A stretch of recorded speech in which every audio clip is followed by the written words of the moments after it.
नमस्कार। दीर्घकालिक अवकाश के पश्चात पुनः उपस्थित हैं हम।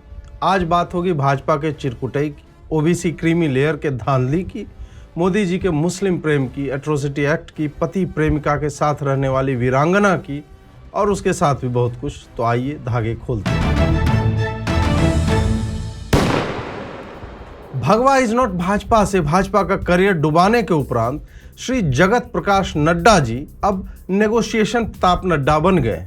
हाल ही में उन्होंने तिलचट्टों के साथ झुककर सफल रहे समझौते में सरकार का पक्ष रखने के उपरांत अपनी छवि को महान रणनीतिकार का बनाने हेतु आदरणीय हर्ष दुबे जी के साथ नेगोशिएशन किया। जनता को यह पता नहीं चल पाया कि सामान्य वर्ग के प्लांटेड नेता श्री हर्ष भाई जी दुबे ने नेगोशिएट किया क्या, क्योंकि पुर्जी पर जो उन्होंने मोदी जी के फेवरेट नीली स्याही से जो मनोहर कहानी लिखी थी उसमें तो आरक्षण शब्द था ही नहीं। पर अजीत जी वो तो निमंत्रण पत्र था ना, मेन पत्र तो ये वाला था जिसमें एंटर मार मार कर उसे 8 पन्ने का बनाया गया था। अच्छा, अलग से भी मांग पत्र दिया है भाई ने, लेकिन इसमें तो प्राइवेट में भी आरक्षण की बात है। यानी हर्ष भाई नमक का हक अदा कर रहे हैं कि जो भाजपा 2001 से प्राइवेट में आरक्षण पर काम कर रही है उसे अब आरक्षण हटाओ आंदोलन के झूठे प्रतिपादक श्री हर्ष दुबे के माध्यम से निजी शिक्षण संस्थानों से होते हुए निजी क्षेत्र तक पहुंचा देंगे।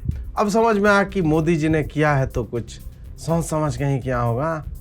पर कोई बात नहीं, भाजपा का ही लड़का है, वापस नड्डा जी के पास गया होगा तो नड्डा जी ने माथे पर आंचल रख के ये करते हुए आरती की होगी और लॉन में हर्ष भाई का हेलीकॉप्टर ना सही दलित भाई का बनाया ड्रोन तो उतरा ही होगा। नड्डा जी तो भी व्याकुल होंगे मिलने को कि सीजेपी से डाइवर्ट करने के लिए एनडीटीवी स्टूडियो में 1-on-1 इंटरव्यू कराया, फिर चिड़िया स्टूडियो के बगीचे और पॉडकास्ट के आंगन में ऐसी व्यस्त हुई कि बाबुल का अंगना ही भूल गई। लाडला वापस आया, विक्टिम कार्ड खेलकर बताया कि कैसे ब्रजेश पाठक ने उसे किडनैप जैसा कुछ कर लिया था। इतनी पीड़ा, इतनी यातनाएं, इतनी पब्लिक स्क्रूटनी और अंत में नड्डा जी के धाम। अब देखिए कि भाई मीडिया से बात करना चाह रहा है लेकिन नड्डा जी का सौहार्द यहाँ पर औंधे मुंह गिर गया। देखिए हर्ष भाई, एक मिनट, आप नड्डा जी से मिल के आए। आप नड्डा जी से मिल के आप नड्डा जी से मिल के आए हैं। नड्डा जी ने क्या कहा आप लोगों से? नड्डा जी का कहना है कि हम बहुत जल्दी आपको आश्वस्त करते हैं कि हम इस आरोप और प्रत्यारोप करते हैं लेकिन कोई भी काम नहीं करता, घर बैठकर सिर्फ बात तो कर लीजिए। हर्ष क्यों ऐसा कर रहे हैं आप बात तो कर लीजिए। आप हर्ष बात तो कर रहे हैं, ये तरीका नहीं है।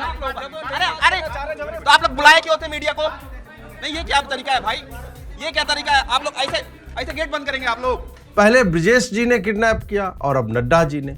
नड्डा जी भी जानते हैं कि हर्ष भाई को खुला छोड़ेंगे तो कहीं ये ना बोल दे कि नड्डा जी ने उनकी पीएम से मीटिंग करवाने का आश्वासन दिया। अब जब नड्डा जी ने ये सब ट्वीट कर दिया तो इस पर प्रतिक्रिया अपेक्षित थी कि भाई दुबे होता कौन है सामान्य वर्ग का प्रतिनिधित्व करने वाला।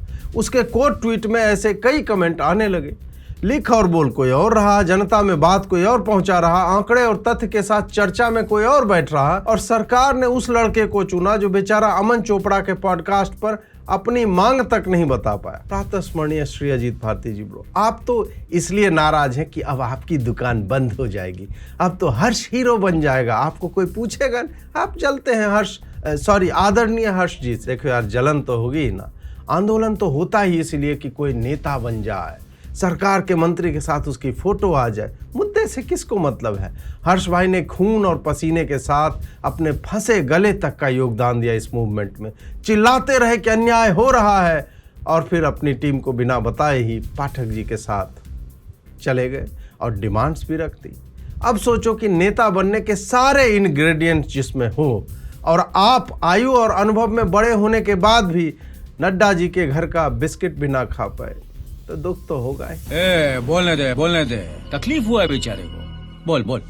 वही मोदी जी यह कह रहे हैं कि ओलंपिक्स में तो जितने खेल होते हैं उसमें से आधे में भारत जाता ही नहीं, इसलिए नए खिलाड़ियों की पहचान और प्रशिक्षण की व्यवस्था बनाई जा रही है। एक गोल्ड तो यहाँ सुनिश्चित हो गया है यदि मोदी जी अपने वैश्विक छवि को थोड़ा भुना सके। मोदी जी को ओलंपिक्स में नेगोशिएशंस को एक खेल के रूप में मान्यता दिलवानी चाहिए जिसमें इंडिविजुअल, डबल्स और ग्रुप में कंपटीशन हो।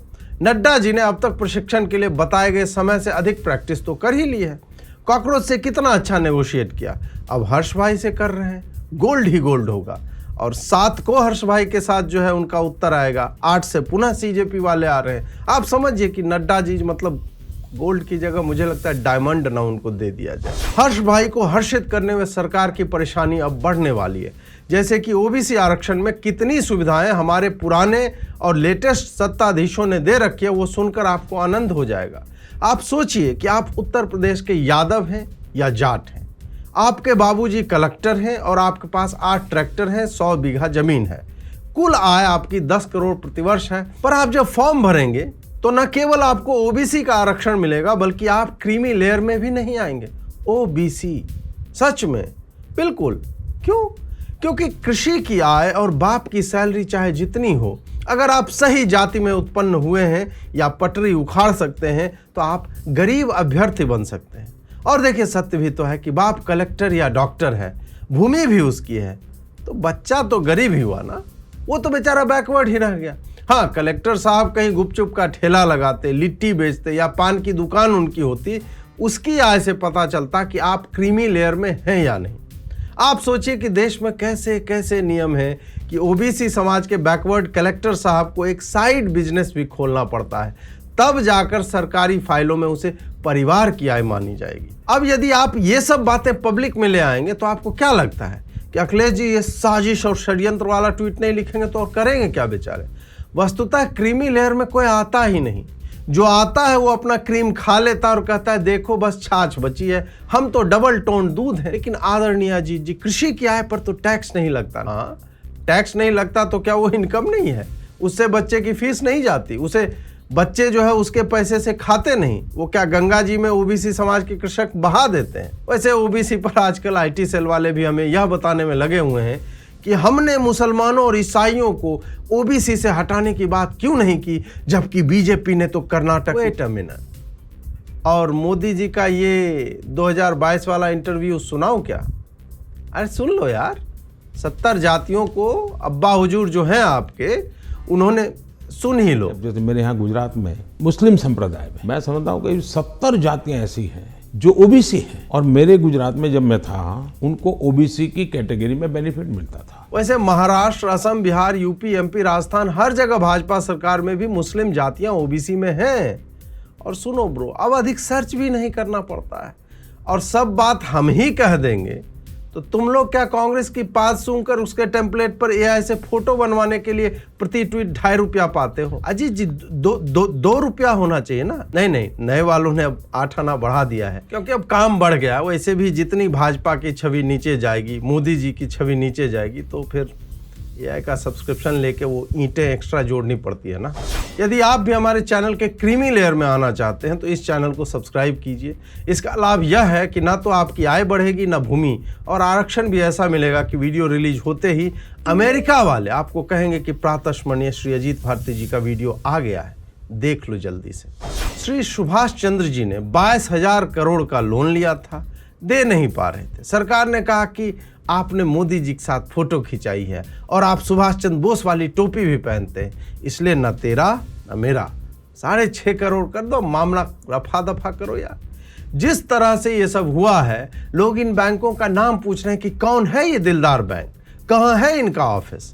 देखिए, जीवन में बड़े व्यक्ति बनिए, फिर आप बिजनेस टाइकून भी कहे जाएंगे और बैंक का पैसा लेकर ऐसे गायब भी हो सकते हैं। इनफैक्ट अब आपको यह भी बताया जाएगा कि एनसीएलटी ने 22,000 के बाद करोड़ नहीं देखा था और उन्हें लगा कि 6.5 करोड़ तो देश का फायदा ही करवा रहा है। अतः उन्होंने कहा कि सारा ब्याज जोड़कर ये 22,000 रुपये का 6.5 करोड़ ले लेना, ये तो राष्ट्रवाद हो गया। ये सब चल रहा था, तभी एनसीएलटी और पार्टी के कार्यालय से ये वीडियो सामने आ गया। देखिए, जो भी निगम की आमदनी होगी वो 60 में बटेने की बराबर से बटेगी। और हम जितने लोग हैं, हमारे जो ग्रुप के लोग हैं, तो इन पे अगर जो किसी पे आंच आती है तो सब इकट्ठे होंगे। गंगा जल लेकर कहा जा रहा है कि जो भी घूस की राशि आएगी वह 60 लोगों में बटेगी। नहीं अजीत जी, ये तो शाहजहांपुर के नगर निगम का। अरे हाँ, सही बात है, पर सारे वीडियो बाहर नहीं आते ना। फोन बैंकिंग में कोई चीज होती है।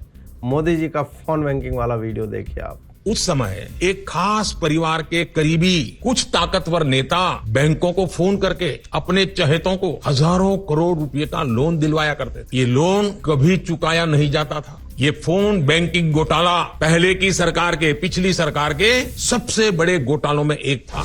पता नहीं क्यों पर आजकल एट्रोसिटी एक्ट बहुत चर्चा में। अजीत जी, इंटरसिटी एक्ट, अरे इंटरसिटी नहीं, आरक्षण से पढ़े हो क्या? कैसे भीम आर्मी वालों की तरह गाली भी लिखते हो तो स्पेलिंग मिस्टेक कर देते हो।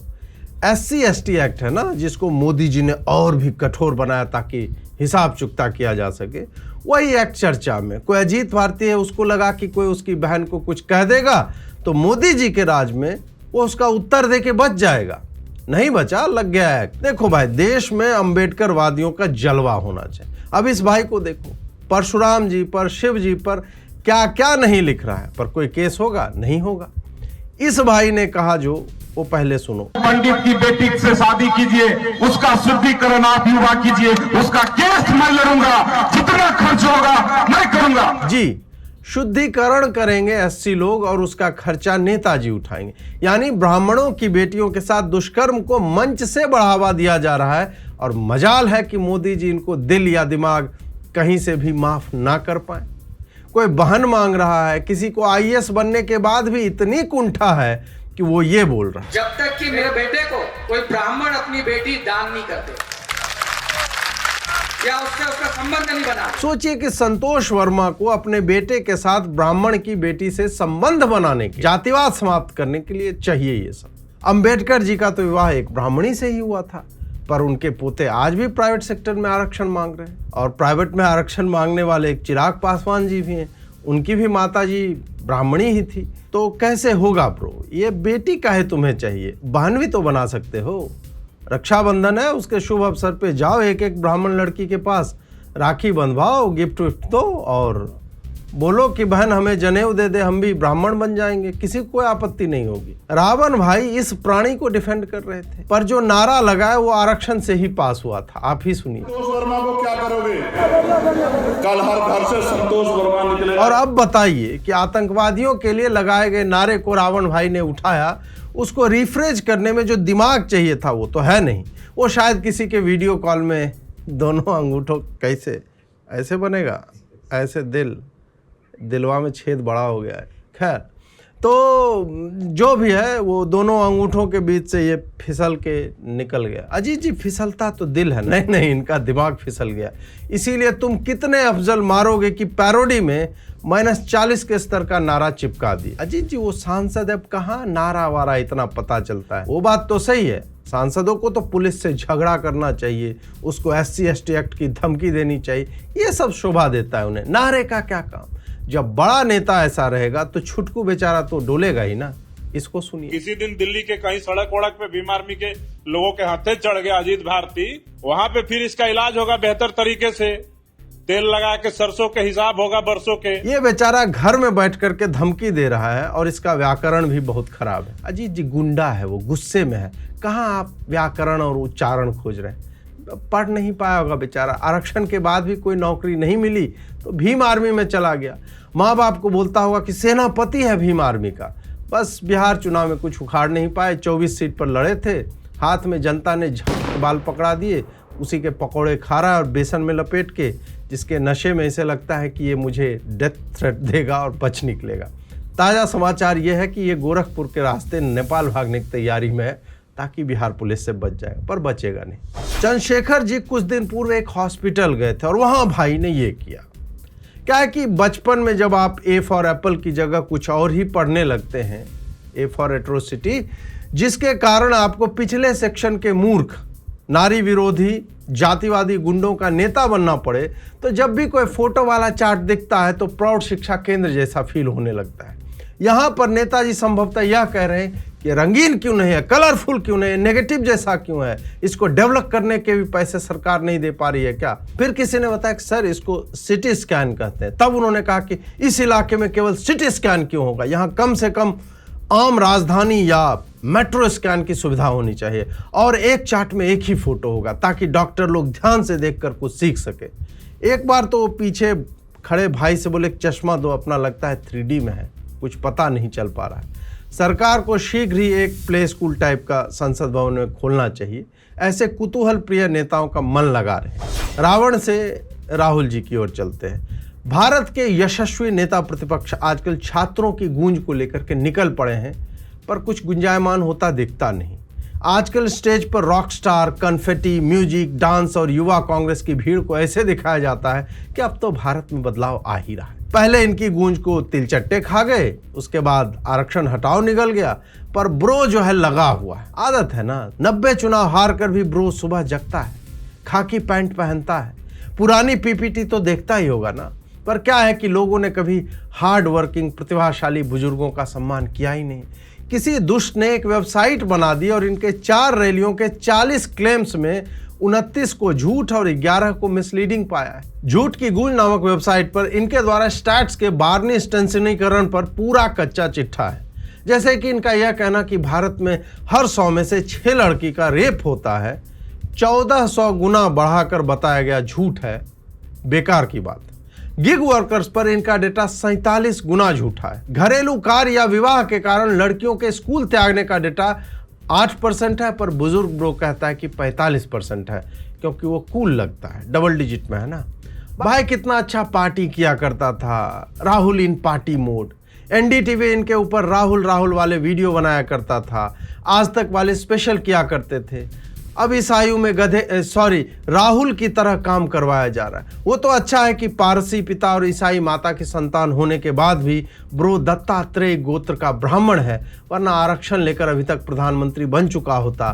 फिर हमें कोई चिढ़ाता भी नहीं कि जानते हो राहुल पीएम बन गया तो क्या हो जाएगा। एक निर्धन पिता का पुत्र दिल्ली के एक नाले में गिरकर खो गया। पिता ने बहुत गुहार लगाई, सरकारी एजेंसियों से सहयोग मांगा, पर न तो उन्होंने कुछ किया न वो बच्चा मिला। अंततः 4 दिनों की खोज के बाद नाली में गोते लगाने के बाद पिता को अपने बेटे का शव मिला। पर जो बात उन्होंने तंत्र को लेकर कही वह सुनिए। 4 दिन में आज किसी रईस का कुत्ता गिर जाता तो उसी दिन ये ढूंढ के दे देते। आज एक गरीब का बच्चा गिर गया, खुद मुझे उतरना पड़ा, मुझे नहीं मिला है। इनने आज 4थे दिन मेरे बच्चे की इतनी वो करी, तब जाके मेरा बच्चा मिला है। वो भी अब क्या मैं बताऊं रेखा गुप्ता जी को क्या। देखो ब्रो, सरकार में लोग गरीब का बच्चा खोजने के लिए नहीं गए, एग्जाम दे के पास करते हैं। हाँ, किसी अधिकारी का फोन खो जाता तो पूरी तालाब रिजर्वायर खाली करवा देते। पहले पढ़ो लिखो, अधिकारी बनो और फोन को जलाशय में फेंक दो, फिर सरकारी कर्मचारी खोजेंगे उसको। बच्चा खो गया, अरे बच्चों का क्या है, खो ही जाते हैं। इसके लिए अब क्या सरकार गोताखोर लगवा दे? तुम्हारा बच्चा वैसे भी नाली में गिरा और गर्मी में गिरा, युवराज तो ठंड में गिरा था, पानी भी साफ था, पर एसटीएफ वाला उसको बचाने उतरा? बिल्कुल नहीं, वो तो सॉफ्टवेयर इंजीनियर था। इसलिए ये कहना कि अमीर का कुत्ता खो जाता जल्दी मिल जाता अनुचित है। हमारी सरकार को किसी के खो जाने से, नाली में गिरने से झपट भर का फर्क नहीं पड़ता। और हाँ, गरीब हो तो बच्चे क्यों पैदा करते हो बे? सरकार को नीचा दिखाने के लिए ना, कि एक दिन मर जाएगा फिर सरकार पे जो आरोप लगाओगे। यहाँ देखिए, विधायक जी की गाड़ी है और रूलिंग पार्टी के हैं, तो सोचे कि फायर ट्रक से गाड़ी धुलवा ली जाए। सत्तारूढ़ दल का होने का क्या लाभ यदि आप बाल्टी से गाड़ी धोएं? बाल्टी में कोई प्रेशर होता है? विधायक हैं, रास्ते में है, वहां क्या वो पाइप ढूंढते फिरेंगे? अरे दमकल थी, उन्होंने कहा कि दे दो यार। लेकिन मुझे यहाँ अच्छा यह लगा कि ये वही भाजपा है जिसके एक विधायक को घसीट कर मारा गया था, और 6 दिन तक, जब तक वो योगी आदित्यनाथ से नहीं मिले, उसकी एफआईआर अपनी ही सरकार में नहीं लिखी गई थी। ऐसे में कोई तो है जो विधायकी के जलवे काट रहा है। उत्तर प्रदेश के इस भाई साहब को देखिए, पुलिस में है। फिर कमेंट में बताइए कि ये किसकी फिल्में देखते हैं आजकल। इस तरीके से मुझसे दोबारा बातचीत की तो तुम्हें मैं दिन दहाड़े मारूंगा। मारोगा ना? कायदे से मारूंगा आपको। श्रीमान कप्तान साहब के यहाँ या श्रीमान जज साहब के यहाँ, जहाँ जाना वो चले जाए। और अंत में प्रेम की पराकाष्ठा देखिए कि पत्नी कह रही है कि पति दिन में ड्यूटी जाएंगे, प्रेमी साथ रहेगा, रात में प्रेमी ड्यूटी जाएगा तो पति साथ रहेगा। वीडियो तो हम आपको दिखाएंगे, पर बताइए कि ये प्रेम है, पितृसत्ता। क्या यहाँ प्रेमिका एक लड़की नहीं हो सकती थी? अब देखिए इनका और इनके दोनों पुरुषों का इस विषय पे क्या विचार है। जहाँ पर ये पत्नी है और आप पति हैं, और साथ ही ये भी जो है वो एक तरीके से प्रेमी है पत्नी के। मतलब बहनें आ गई, बिटिया आई दोनों, तब वो बदल गए। उन्होंने कहा हम इसको नहीं रहने देंगे। हम जब सब लोग सहमत हैं, 5 लोग, तो घर वालों को उसमें क्या एतराज है? आप राजी हैं आप राजी दोनों के साथ रहने की? हाँ, हम दोनों लोगों के साथ रहेंगे, हमारे बच्चे भी रहेंगे। 5 ऑटो का कोर्स लेने आए थे हम, तभी एक ऑटो से जा रहे थे, तभी मुलाकात हुई, तभी नंबर लिया था हम लोगों ने। अगर जो एक खाना नहीं खाते तो वो भी नहीं खाते हैं, साथ में खाते हैं। अगर जो कोई तीसरा आए तो ये दोनों लोग चाहे मुझे छोड़ दे, चाहे वो छोड़ दे, चाहे कोई छोड़ दे या मुझे मार डाले, मुझे इससे कोई एतराज नहीं। ना अब कोई तीसरा आने वाला है। आपको कोई दिक्कत नहीं? कोई दिक्कत नहीं। तो आपको इनसे खतरा नहीं, इनके पति? नहीं, बिल्कुल भी नहीं। लंबा गैप हो गया था, पर चलिए जीवन में कार्य भी लंबे ही हो रहे हैं। अपनी प्रतिक्रिया कमेंट में अवश्य दें। देखते रहिए, जुड़े रहिए। नमस्कार।